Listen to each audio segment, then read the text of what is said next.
से चोट लगता। ये छोटी तहरा चोटी से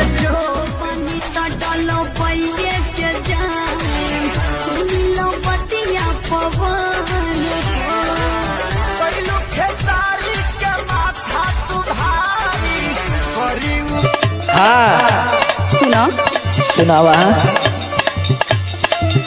चूड़ी कंगना बिंदिया पायल, चूड़ी कंगना बिंदिया पायल रोज पिया पिया बोलावेला। जहिया से नैहर चली आईली, जहिया से नैहर चली आईली, इंदिया नय अकेले आवेला।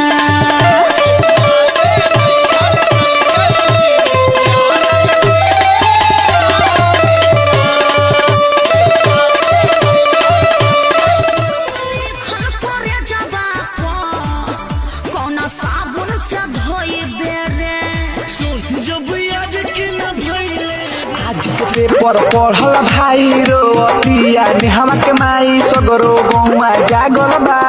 देखो पूजावा के मरते नेहवा के खेत तोहर हई जोतवैया। झरवैया बिना झरना हमार झरे अभी हम न जानो देख डरे लगी हो। कि ढोही में पानी तोहरा लागी हो जानू बुझी हो जवानी तोहार चढ़े लागी। अभी हम न जानो देख डरे लगी हो। कि ढोही में पानी तोहरा लागी हो जानू बुझी हो जवानी तोहार चढ़े लागी। के नीचे भी उठला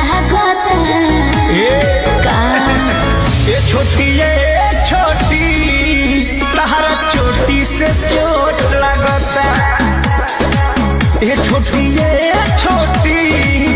तहरा चोटी से तैयार बलू भइले ससुरा में जाके भतार वाला भइले।